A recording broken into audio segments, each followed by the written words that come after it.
Meus queridos irmãos, estamos aqui mais uma vez para mais um programa Sintonia Bíblica, a Bíblia bem mais perto de você. É uma alegria grande estarmos aqui para fazer essa obra, esta aula de escola bíblica, que estamos aqui trabalhando neste tema hoje, que vai ser, Pastor Edson? Romanos capítulo 8. Romanos capítulo 8, muito bem. Um grande privilégio estar aqui com o meu querido amigo, irmão em Cristo, Pastor Edson Araújo. Pastor Edson, muito obrigado por sua presença aqui conosco. Seja muito bem-vindo aqui ao estúdio da Primeira Igreja Batista de Fortaleza. É uma alegria recebê-lo aqui. É um prazer, Pastor José Maria. Muito obrigado pela confiança. E o nosso desejo é que possamos ser instrumentos nas mãos de Deus para a edificação do povo do Senhor. Amém. Eu quero dizer para você que este programa que nós estamos aqui apresentando, ele vai ao ar pela nossa PIB Web Rádio, domingo que vem, às 10 horas da manhã. Então, de 10 a meio-dia, nós estamos apresentando pela PIB Web Rádio o nosso Sintonia Bíblica, a Bíblia bem mais perto de você, com esse estudo de Romanos capítulo 8. E se você quer acessar todo o conteúdo que nós já temos produzido pelo Sintonia Bíblica, é só você ir no nosso canal PIB Fortaleza. Tá ok? Pelo YouTube. E lá você tem acesso a todo o conteúdo já produzido. Este é o 4º programa que nós já estamos gravando aqui neste novo formato e é muito bom ter você conosco. Então mande as suas considerações, faça os seus comentários e nós teremos imenso prazer em lhe responder, em lhe dar um feedback, um retorno acerca daquilo que você falar. Tá ok? Pastor Edson, vamos lá? Amém. Vamos estudar então Romanos 8, né? Antes, caso possam, eu gostaria de falar um pouquinho a respeito dessa carta, que é uma carta tão importante para o Novo Testamento. Segura a onda um pouquinho, porque eu esqueci de dar uma informação muito importante. Pois não. É que eu falei da PIB Web Rádio, que vai ao ar domingo de 10 a meio-dia.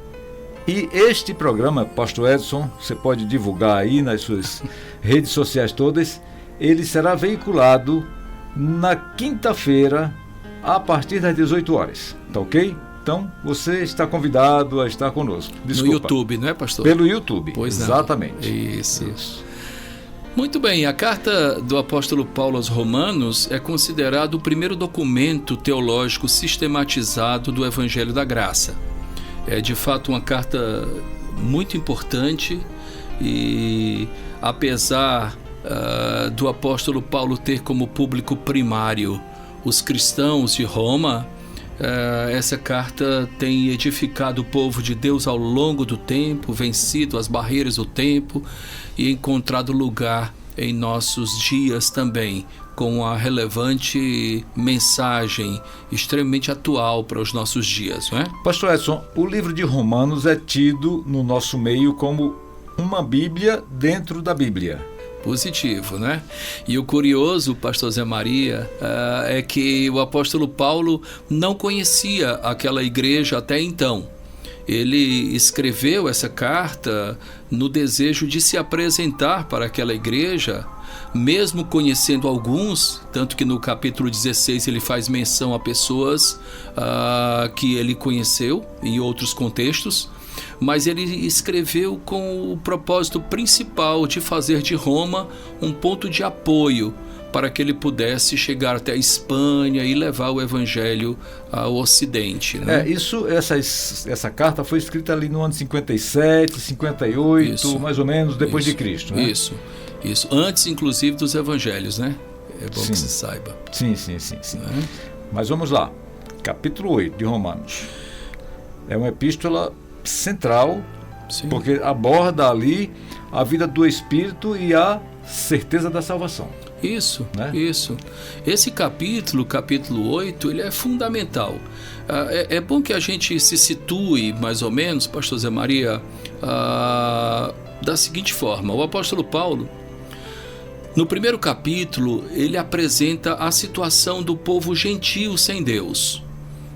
Então ele faz toda uma exposição acerca do povo gentio, o povo que não era judeu, que não conhecia a Deus, e mostrando que eles estavam caminhando para a perdição. No capítulo 2, o apóstolo Paulo expõe também a condição do judeu, que apesar de conhecer a letra, não praticava aquilo que agradava a Deus. E o apóstolo Paulo então mostra tanto judeus como gentios como sendo carentes da graça do Senhor Jesus. Ele apresenta que eles estavam caminhando para a perdição. Porque todos pecaram e destituídos estão da glória de Deus. Tanto judeus como gentios. A partir do capítulo 3, mais precisamente versículo 21, o apóstolo Paulo mostra o que Deus fez em função da condição da humanidade. Judeus e gentios perdidos, e o que foi que Deus fez? É aí que Jesus Cristo é apresentado como sendo aquele que foi colocado no lugar de propiciação pelos nossos pecados, não é? Propiciação, que significa oferta pelo pecado. Certo. E nesse capítulo, o apóstolo Paulo aborda de uma maneira sublime aquilo que Deus fez, mostrando que Deus é justo e justificador daquele que crê, tanto de judeu como de gentil. Esse era o plano de Deus para a salvação do homem. Foi isso que Deus fez diante da situação em que a humanidade se encontrava. Tá? A partir daí, depois dessa exposição, o apóstolo Paulo foi desenvolvendo a teologia do Evangelho da Graça. No capítulo 4, nós encontramos uma analogia muito bela que ele faz em relação ao casamento, a lei do casamento da época e a nossa relação com Deus. Mostrando, e na época, uma pessoa só podia contrair núpcias com outra se o primeiro, do primeiro relacionamento, a pessoa tiver morrido. Isso. E o apóstolo Paulo então faz uma comparação, um paralelo com a nossa relação com Deus. É necessário então que morramos, ou que aquela relação que tínhamos com o pecado morresse, para que nós contraíssemos uma nova relação com Deus. Então é necessário que haja uma morte da relação com o pecado para que surja. Não existia a lei do levirato. Não, Graças a Deus. Existia, certo? Era necessário pois isso. Esse levirato aí vem lá no livro do Velho Testamento, isso, né? Que tinha que dizer que se morresse, a viúva tinha que casar com o irmão, né? Lá no Levítico, né? Que tinha que casar com o irmão. Isso é que era a lei do levirato. E assim, caminhando um pouquinho para a gente chegar no 8, no capítulo 5, ou a partir do capítulo 5, o apóstolo Paulo começa a apresentar as consequências da nova vida com o Senhor. A nova vida com Deus, o que Deus tem para nós.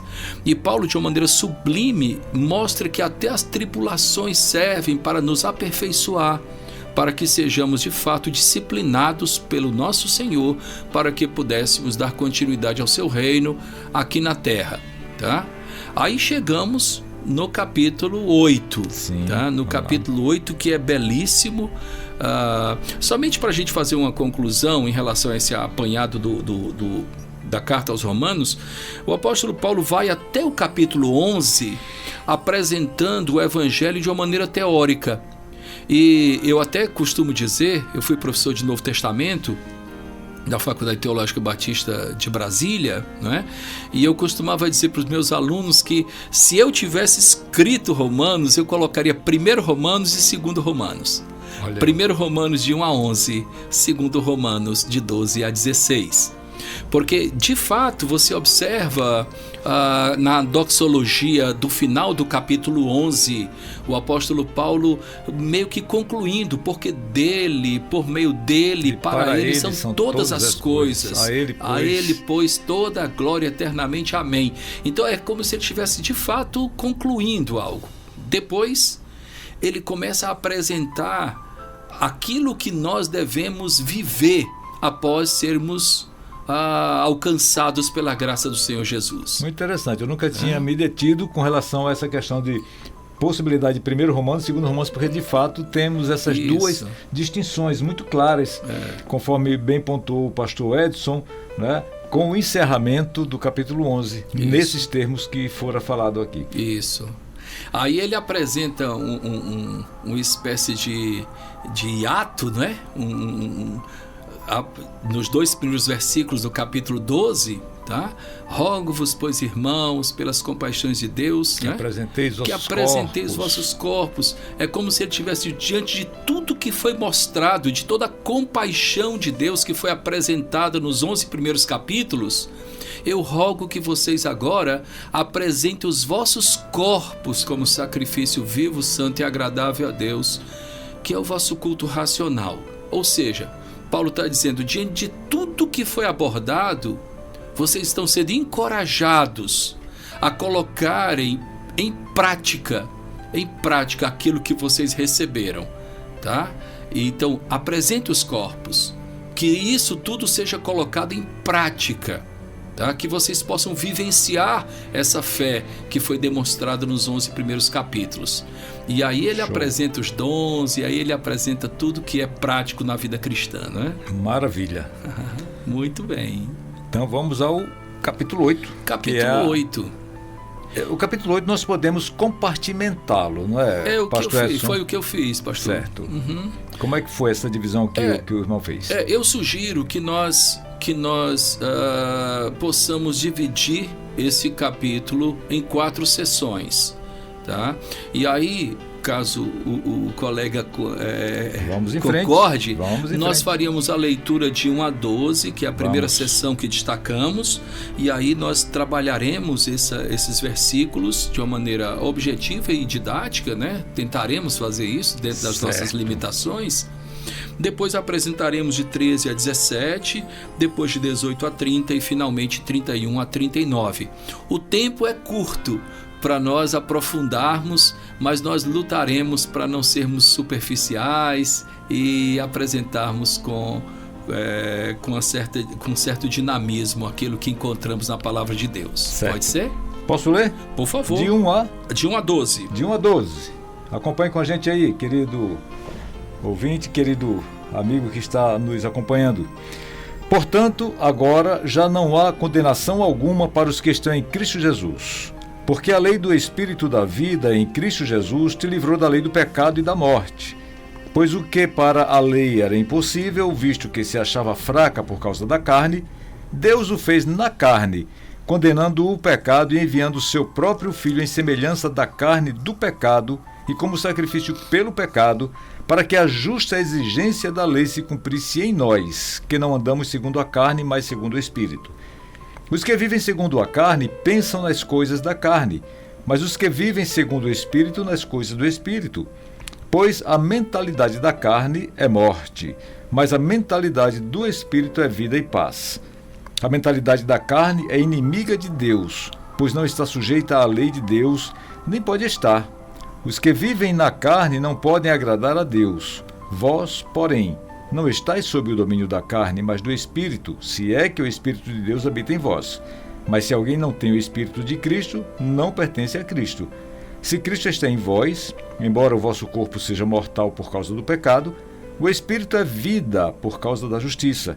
E se o Espírito daquele que ressuscitou Jesus dentre os mortos habita em vós, aquele que ressuscitou Cristo Jesus dentre os mortos há de dar vida também aos vossos corpos mortais pelo seu Espírito, que em vós habita. Vamos parar no 11.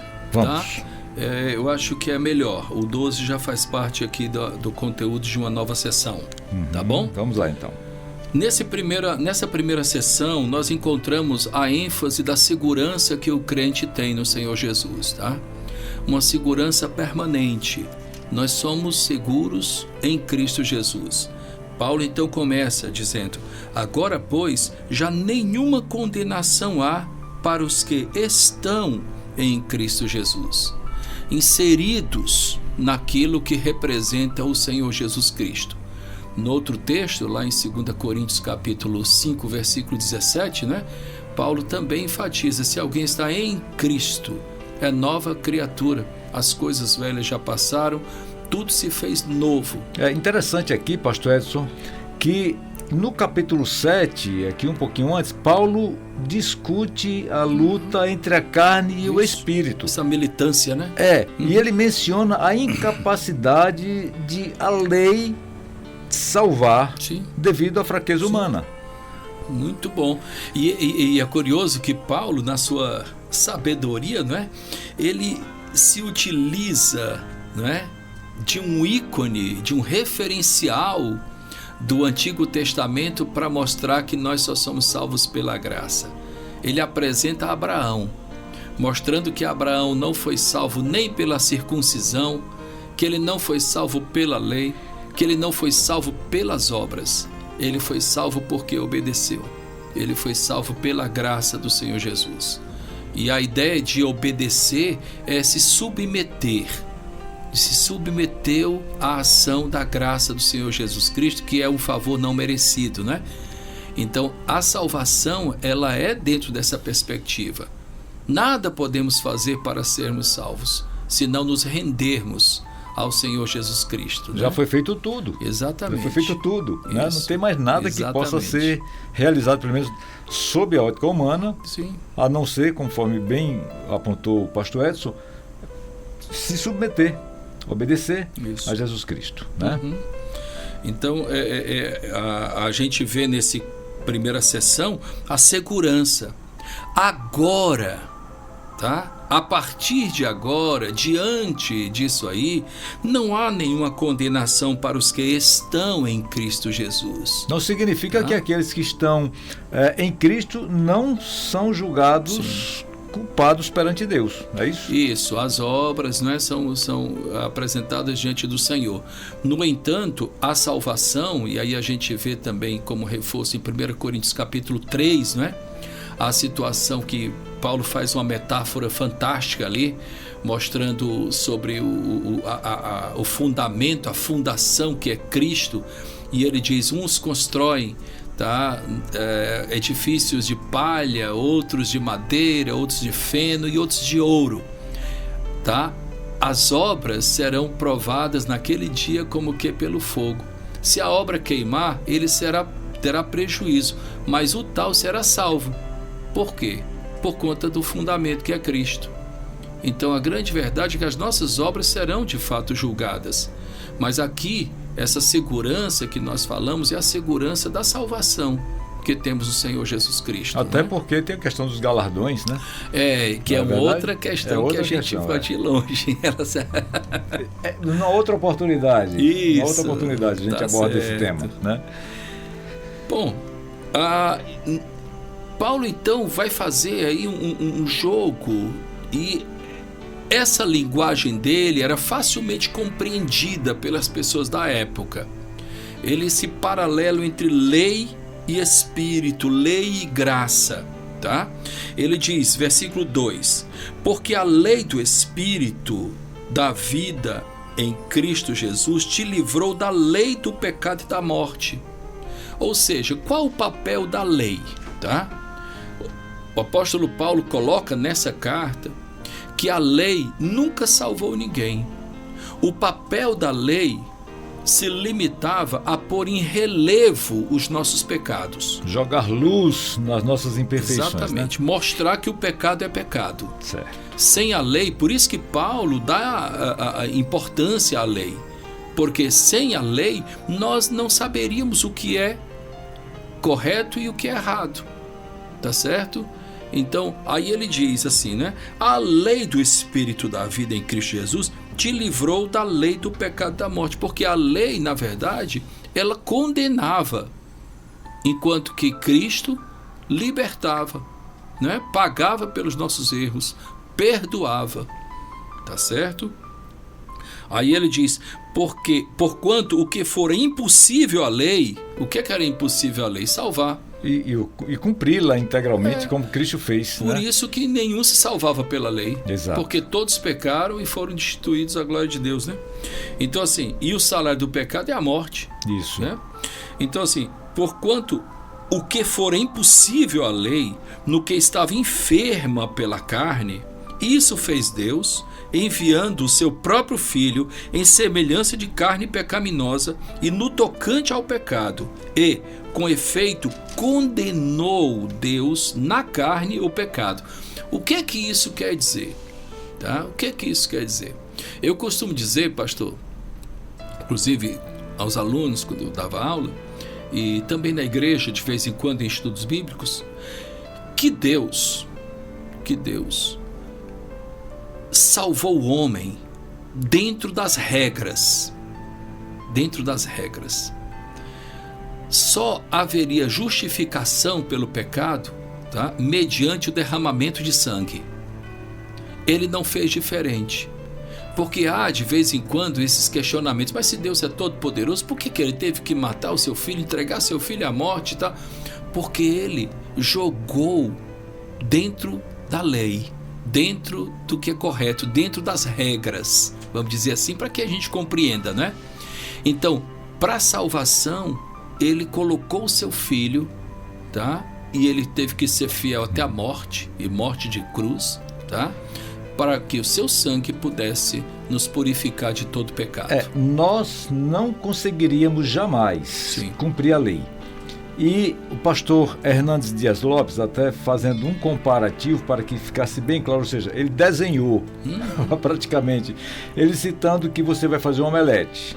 Aí quebra um ovo, bate ali, quebra o segundo ovo, bate ali, quebra o terceiro ovo, aquele ovo está podre.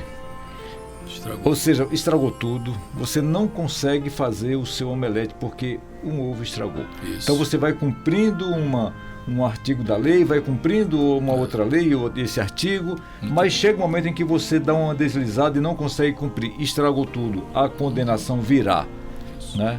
Exatamente. E qual foi o propósito disso? Para a gente caminhar, pois, né? A hora vai longe, né?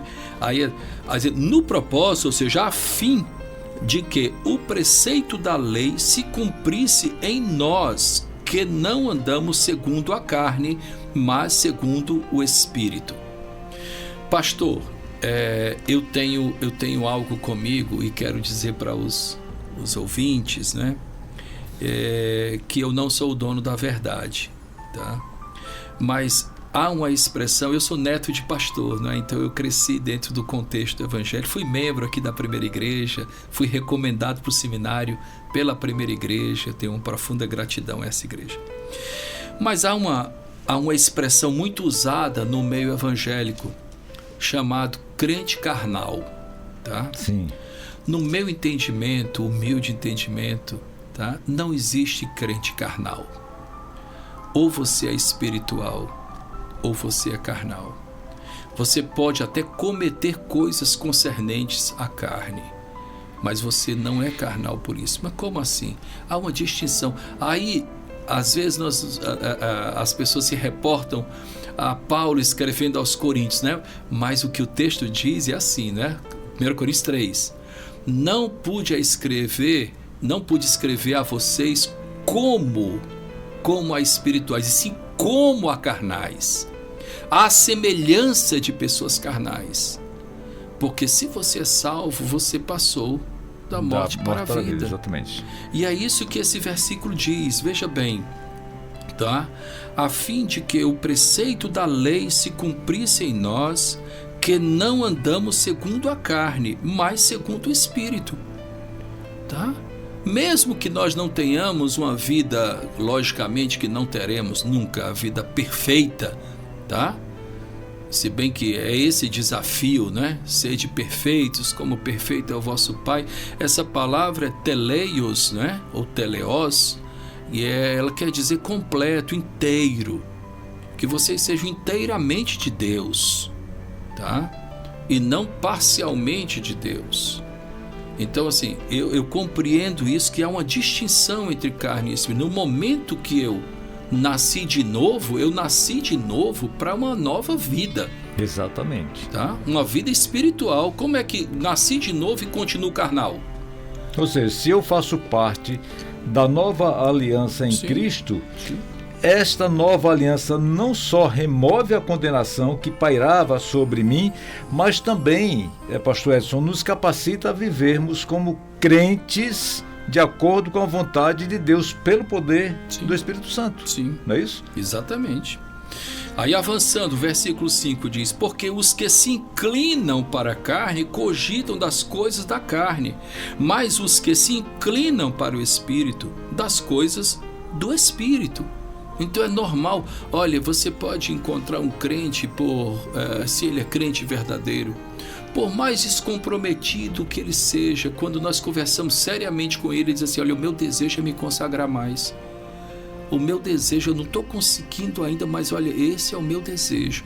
Porque nós temos esse desejo no íntimo do nosso coração. Verdade. Porque temos uma essência nova em Cristo Jesus. Essa é uma implicação prática, não é? Que é a segurança espiritual, que os crentes podem ter, sim, essa segurança de sua posição diante de Deus, sabendo que não há condenação. É uma implicação prática. A outra é a identidade que nós temos em Cristo e a vida cristã. Isso. Ou seja, identificar-se com Cristo significa viver uma nova vida, onde o Espírito Santo vai nos guiar e capacitar. Isso. E nós temos aí, conforme você mencionou agora aí, uma evidência de transformação, que é uma vida vivida segundo o Espírito o Espírito que manifesta o fruto que nós produzimos. Exatamente. Pelo fato de esse Espírito Santo habitar em nós. Está lá em Gálatas 5, 22 e 23, não é isso? Isso, exatamente. Isso aí, contrastando inclusive com as obras. O versículo 6, eu queria que o colega lesse, tá certo? Na minha versão é assim: porque o pendor da carne dá para a morte, mas o pendor do Espírito para a vida e paz.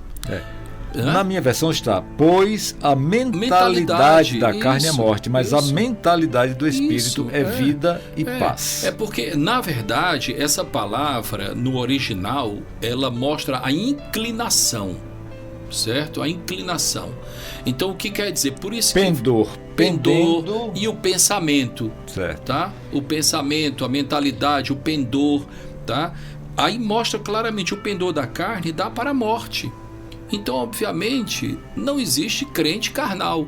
Como é que existe um crente que está inclinado para a morte? Há uma dualidade aí entre carne e espírito, não é? Sim. Porque carne, ela refere-se à natureza humana caída, a natureza humana dominada pelo pecado. Isso. Ou seja, a carne não nasceu de novo ainda, né? Isso, porque está ligada justamente aos desejos terrenos, está ligada à rebelião contra Deus. Já o Espírito, por sua vez, refere-se à nova vida regenerada, a uma vida guiada pelo Espírito Santo, indicando aí um modo de vida direcionado pelas realidades espirituais e pela vontade de Deus. E o versículo 7 só reforça, né? Por isso, o pendor da carne é inimizade contra Deus, pois não está sujeito à lei de Deus, nem mesmo pode estar. Então, quem de fato vive essa condição da natureza humana, unicamente da natureza humana, da natureza carnal, tá? Não pode agradar aquele que é espírito, aquele que de fato deseja nos tirar do império das trevas para o reino da sua luz. Isso. E se nós temos uma vida nova em Cristo, esse pendor da carne, esta inclinação da carne não pode existir, porque se nós temos vida nova em Cristo, o pendor da carne ele vai resultar em quê? Em morte espiritual. E isso se refere não apenas à morte física, não necessariamente à morte física, não. Se refere muito mais grave, uma consequência muito pior, que é a separação eterna de Deus. E é fundamental nós termos uma nova perspectiva de valores, de princípios, quando estamos em Cristo. Isso é natural do ser humano. Isso não é uma mensagem neotestamentária. Lá no Antigo Testamento nós já encontramos isso. O profeta Isaías, escrevendo, né, capítulo 55, ele diz assim, né, buscai o Senhor enquanto se pode achar, invocai enquanto está perto. Deixe o homem os seus maus caminhos e volte-se para o Senhor. Aí ele começa a falar ali, não é de forma exaustiva, né? Aquele que furtava, não furte mais. Isso, não é exaustiva, não, tá? Não. É só um exemplificativo do que você antes fazia para não fazer mais. A grande verdade, pastor Zé Maria, aproveitar essa deixa aí, a grande verdade é que o evangelho ele não pode ser barateado, tá certo? Como infelizmente nós temos visto em alguns contextos. Vinde como estais, né? E continue do jeito que estava. Não, de jeito nenhum. Se alguém está em Cristo, é nova criatura. O que é que Deus fez? na sua vida. Demonstre o que Deus fez. Nós temos um ato forense, que é a justificação. Sim. Né? Isso. Nós temos um segundo passo nesta carreira aí, que é a santificação. Santificação. Venha como está, mas comece a ter uma vida diferenciada a partir daqui. A grande verdade é que a salvação, ela envolve esses 3 tempos distintos, né? A justificação, que é um ato único da parte de Deus. A santificação, que é um processo. A santificação é esse processo de sermos formados à imagem do Filho de Deus. Então, nós somos chamados para isso. E aqui lá na frente diz isso, né? No versículo 29 diz isso: portanto, aos que de antemão conheceu, também os predestinou para serem conformes, ou seja, formados à imagem do seu Filho, a fim de que ele seja o primogênito entre muitos irmãos.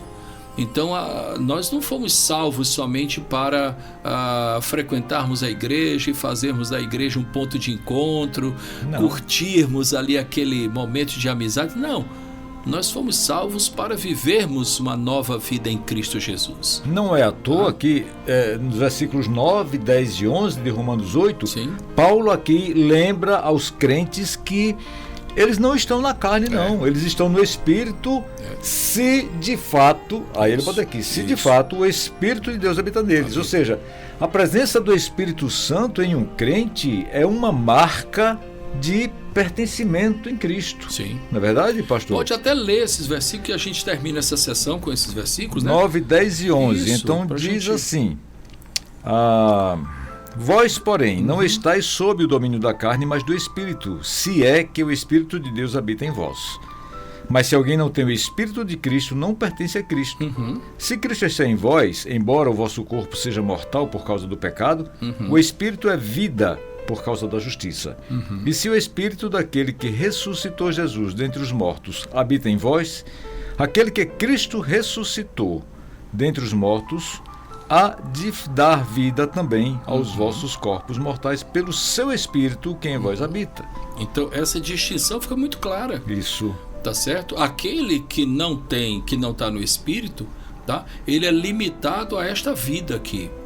Tá? O pastor Russell Shedd, ele dizia que o melhor que um ímpio pode ter na sua existência são os dias que ele passa aqui, porque o que o aguarda é o inferno. E o pior que um crente experimenta na sua existência é o tempo que ele passa aqui, porque o seu futuro é o céu. Verdade. Então, assim, nós não nos limitamos. Paulo disse, né, escrevendo aos Coríntios, ele diz assim: se a nossa esperança em Cristo se limitasse aos dias que passamos aqui, nós seríamos os mais infelizes de todos os homens. Exatamente, é verdade. Então, assim, nós estamos vivendo aqui, sofremos, temos dificuldades, temos decepções, mas sabemos que o que nos aguarda é infinitamente melhor. Ora, o Espírito que ressuscitou Jesus dos mortos vive em nós. Isso. Vive nos crentes e dará vida aos seus corpos mortais, aos nossos corpos. Exatamente. Né? Esse Espírito dará vida a nós. Exatamente. Isso é uma promessa de ressurreição futura. Exatamente. Obviamente não mais um corpo corruptível, um corpo físico, deteriorável. É um terceiro tempo da salvação, né? Que é a glorificação. Exatamente. Tá? Esse é o terceiro tempo. Muito bem. Muito bem. Podemos avançar para a segunda sessão? Vamos avançar. Agora, versículos de 12 a 17, pastor José Maria, por gentileza. Diz assim a palavra de Deus: portanto, irmãos, somos devedores não à carne, mas não à carne para vivermos segundo a carne. Porque se viverdes segundo a carne, morrereis. Mas se pelo Espírito mortificardes as práticas do corpo, vivereis. Pois todos os que são guiados pelo Espírito de Deus são filhos de Deus. Porque não recebestes um espírito de escravidão para vos reconduzir ao temor, mas o espírito de adoção, pelo qual chamamos Abba, Pai. O próprio Espírito dá testemunho ao nosso espírito de que somos filhos de Deus. Se somos filhos, também somos herdeiros, herdeiros de Deus e co-herdeiros de Cristo, se é certo que sofremos com Ele, para que também com Ele sejamos glorificados. Muito bem. Nessa segunda sessão, nós a chamamos de a nova condição que temos em Cristo Jesus. Nele, nós passamos a ser filhos de Deus. Exato. Tá? Filhos de Deus. Lá em João nós encontramos o primeiro capítulo do Evangelho segundo João, não é? Veio para o que era seu, mas os seus, os judeus, não receberam, mas a todos quantos o receberem, deu-lhes o poder de serem feitos filhos de Deus, né? A saber, os que creem no seu nome. Se eu sou filho, eu sou herdeiro. Isso, filho naturalmente é herdeiro, né? Então em Cristo Jesus nós somos herdeiros. Vamos trabalhar esses versículos aqui, pastor? Vamos lá. Durante alguns instantes, né? Assim, pois, irmãos, somos devedores, não à carne, como se constrangidos a viver segundo a carne. Não, nós somos devedores a quê? Versículo 13. Porque se viverdes segundo a carne, caminhais para a morte. Mas, se pelo Espírito mortificardes os feitos do corpo, certamente vivereis. Então é necessário morrer para viver. É aquela metáfora que o Senhor Jesus Cristo usou, né? Da semente que precisa morrer para que germinar. Para que ela germine, exatamente. Isso. Aí o 14. Pois todos os que são guiados pelo Espírito de Deus são filhos de Deus. Veja que condição importante. Então, adoção como filhos de Deus, co-herdeiros com Cristo. A condição de serem, de nós sermos vistos como filhos de Deus, o fato de sermos guiados pelo seu Espírito. Então, o que é que me guia? Eu vivo em função de quê? Do dinheiro? Da fama? De que eu vivo em função? Às vezes, não, eu vivo em função do Espírito de Deus. Antes de qualquer coisa, eu preciso saber o que Deus tem para a minha vida. Então isso é uma marca de que eu sou filho de Deus. Por isso que nós devemos mortificar a carne diariamente. Esse é um processo contínuo, onde o poder do Espírito capacita-nos, nós os crentes, a resistirmos aos desejos pecaminosos. Exatamente. Não é? Isso aí é uma vigilância espiritual constante, não é, pastor? Isso nós devemos ter, porque nós somos chamados a discernir e rejeitar toda e qualquer influência carnal. Exatamente. Eu admiro muito algumas coisas, logicamente, a gente examina tudo e retém o que é bom. Eu ganhei um livro de uma ovelha há alguns anos que era Teologia Puritana. E eu li esse livro, apesar de grosso, eu li e fiquei observando algumas coisas. E algo me chamou a atenção, pastor e queridos ouvintes, né?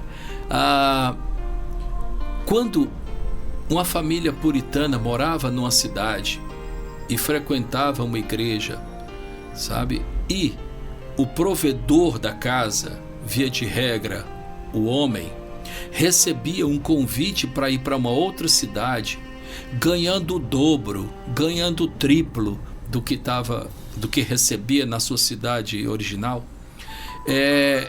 Primeiramente, antes de aceitar o convite, ele ia sozinho para examinar especialmente se naquela cidade havia alguma igreja que pudesse acolher a sua família e os seus filhos fossem bem educados nos caminhos de Deus. Se não tivesse, eles não iriam. Ele rejeitava o convite, porque para eles, a salvação dos filhos era mais importante do que o êxito profissional. Eu não me recordo quem falou sobre algo semelhante a isso, né? Dizendo o seguinte para um novo convertido: procure a igreja mais perto, não da sua casa, a igreja mais perto da Bíblia. Exatamente, né? Corretíssimo. É isso, é o que estamos precisando nos nossos dias, viu? Verdade. Nós temos cada dia nós temos uma igreja nova, mas nós temos uma igreja nova, de repente, uma teologia nova, uma doutrina nova. Muito sal que não salga, né? Exato, muita luz que não ilumina, infelizmente. Infelizmente. Versículo 15, né?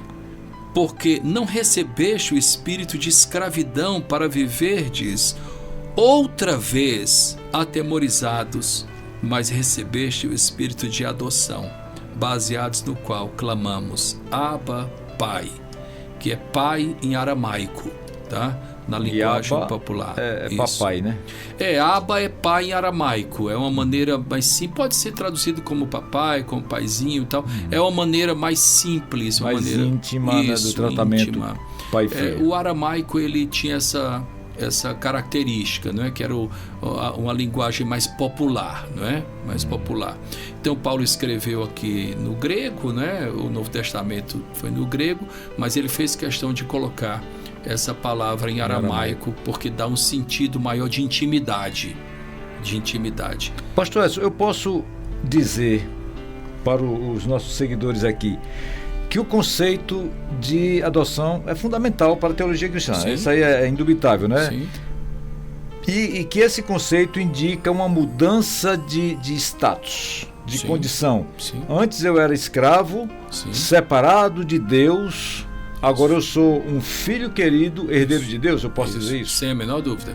Até porque ele mostra exatamente isso. Olha, porque não recebeste o espírito de escravidão para viveres outra vez. Por quê? Outrora nós éramos escravos do pecado.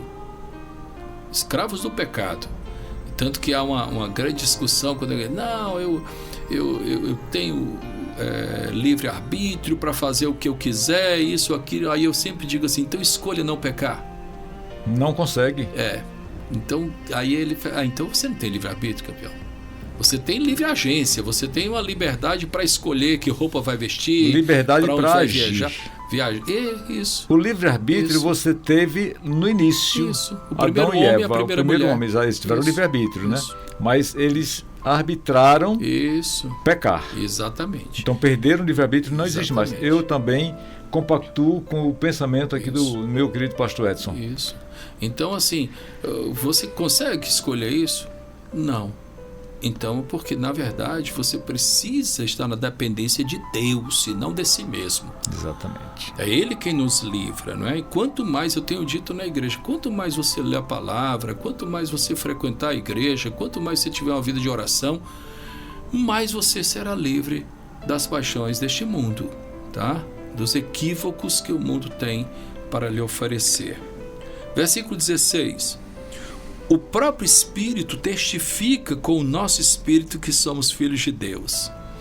E, baseado nesse versículo, pastor, teve uma ocasião que eu me deparei com uma pessoa que estava em dúvida da sua salvação, né? E eu me lembrei desse versículo. E essa pessoa, pastor, eu sou salvo. Eu disse assim, você é? Ai, como assim? Olha, o Espírito vai testificar com o teu Espírito. O que o Espírito Santo, né, tem dito para você? O que intimamente você tem ouvido? Ele está te incomodando? Ele tem... Te alertando, te exortando, te, né, discernindo. Falando para você acerca do pecado, da justiça, do juízo, te convencendo dessas coisas. Isso, né? É fundamental. É fundamental, Aí, para concluir essa segunda sessão, né? Porque desculpa interromper, pastor. Zero problema. Essa confirmação interna, essa segurança que você tem que ter, vai fortalecer a sua segurança sobre essa certeza da salvação, sobre o seu relacionamento com Deus. Sim, né? Exatamente. Senão... É isso que a convicção é espiritual, não é? Ora, se somos filhos, somos também herdeiros de Deus e co-herdeiros com Cristo, se com Ele sofremos, para que também com Ele sejamos glorificados. Então há essa união que a teologia chama de união mística com Cristo, né? Tanto no seu sofrimento como na sua glorificação. Ele está conosco, nós estamos com Ele o tempo inteiro. É por conta disso que nós encontramos o apóstolo Paulo repetidamente, né, mencionando se alguém está em Cristo. Os que estão em Cristo, unidos a Ele, tanto no sofrimento como também na glorificação. De fato, isso. De 18 a 30 é uma sessão grande, tá? Nós destacamos aqui a vida baseada na esperança que temos no Senhor. Nós não vivemos em função daquilo que nós enxergamos, nós vivemos em função daquilo que nós cremos, daquilo que corresponde à esperança revelada aos nossos corações. Então vamos fazer essa leitura? Vamos lá. Dá tempo aí, pastor? Dá. Então vamos. Rapidinho dá. Estamos bem exíguo aqui. Considero que os sofrimentos do presente não se podem comparar com a glória que será revelada em nós, pois a criação aguarda ansiosamente a revelação dos filhos de Deus, porque a criação ficou sujeita à inutilidade, não por sua vontade, mas por causa daquele que a sujeitou, na esperança de que também a própria criação seja libertada do cativeiro da degeneração para a liberdade da glória dos filhos de Deus. Pois sabemos que toda a criação geme e agoniza até agora, como se sofresse dores de parto. E não somente ela, mas também nós, que temos os primeiros frutos do Espírito, também gememos em nosso íntimo, aguardando ansiosamente nossa adoção, a redenção do nosso corpo. Porque fomos salvos na esperança. Mas a esperança que se vê não é esperança, pois como alguém espera o que está vendo? Mas se esperamos o que não vemos, com paciência o aguardamos. Do mesmo modo, o Espírito nos socorre na fraqueza, pois não sabemos como devemos orar, mas o próprio Espírito intercede por nós com gemidos que não se expressam com palavras. E aquele que sonda os corações sabe qual é a intenção do Espírito. Ele intercede pelos santos, segundo a vontade de Deus. Sabemos que Deus faz com que todas as coisas concorram para o bem daqueles que o amam, dos que são chamados segundo o seu propósito. Pois os que conheceu por antecipação, também os predestinou para serem conformes à imagem de seu Filho, a fim de que ele seja o primogênito entre muitos irmãos. E os que predestinou, a eles também chamou. E os que chamou, a eles também justificou. E os que justificou, a eles também glorificou. Pastor, eu gostaria de fazer da seguinte forma, tá? Apesar de ser uma sessão grande, mas nós percebemos que alguns assuntos são bem semelhantes. Então, para nós ganharmos tempo, né, devido à exiguidade de tempo, nós vamos trabalhar o versículo 18 e depois vamos saltar aqui para o versículo de 28 a 30, certo, tá certo? Certo. E eu acho que vai contemplar aí a ideia do texto, né? Certo, vamos lá. O versículo 18 então diz: porque para mim tenho por certo que os sofrimentos do tempo presente não são para se comparar com a glória por vir a ser revelada em nós. Paulo está falando acerca das lutas que nós passamos aqui. Lembra que eu falei agora há pouco daquela palavra que eu vi lá do Russell Shedd, né? Sim, sim. Né? Na existência de um crente, o que de pior ele vai viver é aqui, na terra.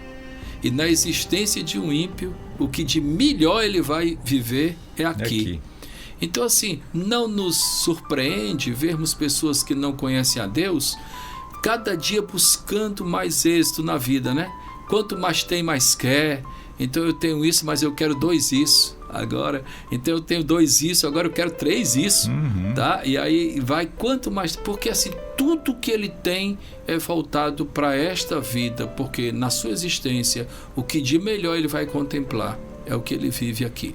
E o importante salientar que Paulo aqui, ele não está minimizando a situação dos crentes, dos seus sofrimentos, muito pelo contrário. Ele reconhece que os crentes enfrentam sofrimentos e dificuldades neste mundo. Exatamente. E essa realidade não deve ser minimizada. Ela deve ser vista à luz da esperança cristã. Exatamente. Essa percepção é fundamental. Tá? Os sofrimentos, as lutas, as decepções. Eu tenho amigos que têm vivido situações muito difíceis, em particular o meu querido amigo Glauber, que é um pastor, né, da Igreja de Cristo. Ele tem vivido uma situação tão difícil com a esposa, enfrentando uma situação aos olhos dos homens sem solução, ele, seus 2 filhos e tal, mas eles estão tão firmados na rocha, tá? Que cada vez que a gente conversa, a gente é que é confortado por conta de tanta esperança que tem de que a vida não se limita a esse tempo. É a visão que ele tem da glória futura. Sem a menor dúvida. Não é verdade?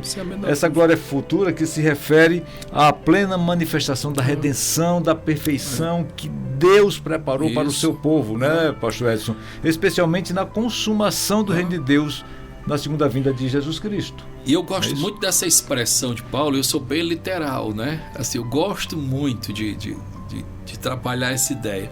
Ele diz assim: porque para mim tenho por certo que os sofrimentos do tempo presente, o objetivo deles não é para se comparar com a glória, não, porque ela é incomparável. Isso. Ela é incomparável. Aí diz assim: não são para se comparar com a glória que há de ser revelada em nós.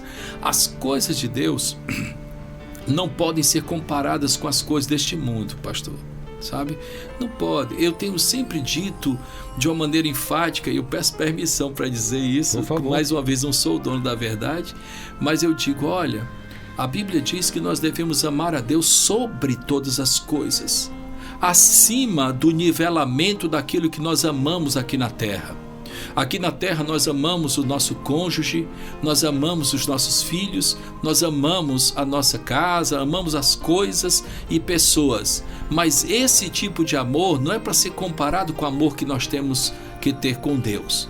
Eu já cheguei a ponto, de uma maneira até um tanto radical, reconheço, pastor, mas eu disse isso. Eu disse, olha, no dia que você tiver dúvida entre ir à casa de Deus e ir para beira-mar, vá para beira-mar. Porque essa dúvida não deve existir. Exato. Então, se você ama a Deus sobre todas as coisas, essa dúvida não deveria existir. Você precisa rever a sua relação com Deus. Você precisa fazer como aqueles que quando voltavam do cativeiro, alegrei-me quando me disseram, isso, vamos à casa do Senhor, finalmente, né? Poderemos ir. Isso. Então, quando a gente lê as biografias, né, e eu gosto de ler biografias, um homem chamado Whitefield, tá? Whitefield é muito bom. Isso. E Whitefield, ele, na biografia dele, mostra a maneira como ele pregava o evangelho, e pessoas vinham a cavalo, na chuva, na lama, de longe, cavalgando o dia inteiro somente para ouvir uma mensagem da palavra de Deus. E olha tantas aí. vezes nós somos tão negligentes. Com certeza. Tá? Aí a gente pula agora para o 28, que fala aqui da segurança do amor de Deus. Não é isso? Isso reforça a nossa esperança, né? Vamos fazer resumidamente aqui. Vamos. 28, 29 e 30. Dá para fazer os três juntos, tá? Tá, ok, vamos lá. Esse versículo, ele fala que a nossa esperança, ela é baseada, pastor e ouvintes, na soberania de Deus, tá? Então a soberania de Deus foi quem nos deu a possibilidade de termos uma esperança concreta. Sabemos que todas as coisas cooperam para o bem daqueles que amam a Deus, daqueles que são chamados segundo o seu propósito. Olha a soberania de Deus. É verdade. Um propósito soberano.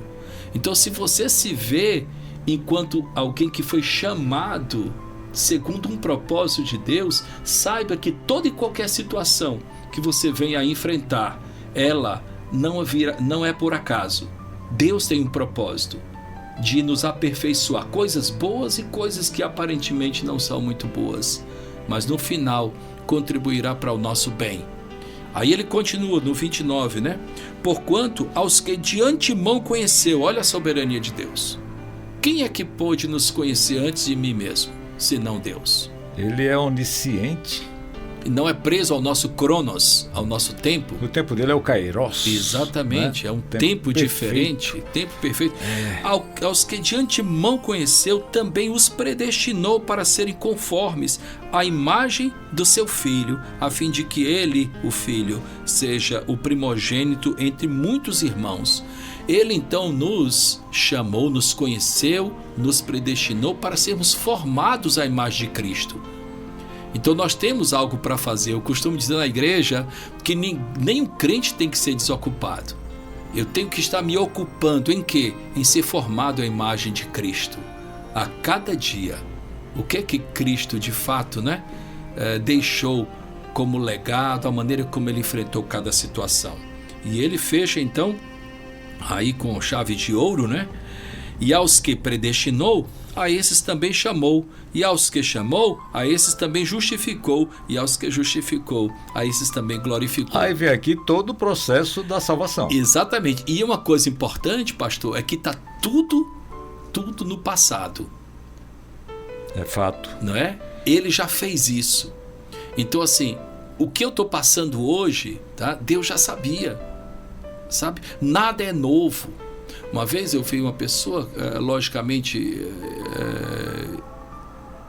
pela imaturidade, convocando o grupo, ele estava dirigindo um louvor numa determinada congregação, e diz assim: vamos surpreender Deus hoje. Meu irmão, como?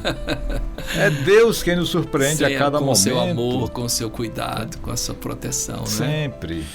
Então, assim, essa esperança é fundamental. Para a gente fechar, que a hora vai longe. A hora já está esgotada. Então eu gostaria de encorajar você a observar a conclusão desse capítulo, que fala sobre a certeza da vitória que temos em Cristo. E eu quero lhe encorajar a ter uma vida com Cristo, porque com Ele nós somos mais que vencedores. Vamos lá para o versículo 38 e 39, né? Isso, para terminar, né? Pode ler, Pois pastor. estou convencido que nem a morte, nem a vida, nem anjos, nem demônios, nem o presente, nem o porvir ou futuro, nem quaisquer poderes, nem altura, nem profundidade, nem qualquer outra coisa na criação será capaz de nos separar do amor de Deus que está em Cristo Jesus. Exatamente. Nosso Senhor. Que maravilha, rapaz. E veja aí que tudo que Deus faz por nós é por meio de Cristo. Tudo. Tá? O amor de Deus está em Cristo. Aqui está a doutrina central do cristianismo, que é a segurança eterna do crente, não é? Que está ali firmada na fidelidade do amor de Deus. E mostra também, assim, de uma maneira implícita, a distinção que há entre a velha aliança e a nova aliança, não é? Isso. A nova aliança, nós temos um mediador que é Cristo. Então, a partir de Cristo, tudo que Deus faz por nós é por meio de Cristo. E nós só chegamos a Deus também por meio de Cristo. Sim. Ele é o nosso mediador. Por isso que Paulo, lá nos Filipenses, né? E o meu Deus suprirá todas as vossas necessidades em Cristo Jesus.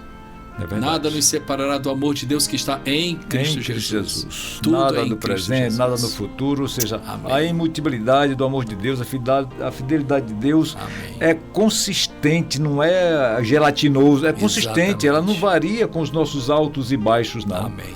Né? Louvado seja o Senhor. Pois é, que coisa maravilhosa, pastor Edson. Queremos muito agradecer a sua presença aqui, nos trazendo esse tempo tão bom, tão esclarecedor, esses ensinamentos, não é? Que eu sei que eu, particularmente, aprendi bastante aqui. Eu também, viu? pastor Consuelo. Aprendi bastante aqui e tenho certeza que os queridos ouvintes da nossa PIB Web Rádio e os nossos seguidores aqui pelo nosso canal do YouTube também estão enriquecidos com essa porção da palavra de Deus que fora explanada aqui neste momento. Muito obrigado Amém. pela sua presença. Louvado seja Deus. Volte sempre. Será homem. uma honra, pastor. Sempre. Por favor, que Deus lhe abençoe. Amém. Que Deus abençoe ricamente o seu ministério ali Amém. na Igreja Evangélica Batista de Fortaleza, Amém. igreja da qual o pastor Edson é presidente. E também que Deus abençoe o seu trabalho ali junto à nossa convenção, Amém. Convenção das Igrejas Batistas Unidas do Ceará, da qual ele é o nosso primeiro vice-presidente. Isso. Né? Então ficamos assim. Amém. Vamos marcar uma outra data para a gente Será uma ver honra. um outro capítulo desse, né? Será uma Pena que o honra. tempo é curto, mas Isso. a gente está aqui para somar esforços e levar conhecimento bíblico com verdade, com Amém. densidade para os nossos irmãos. Amém. Grande beijo para você, muito obrigado. Até a próxima oportunidade. Fiquem com Deus. Grande abraço. Amém. Deus os abençoe.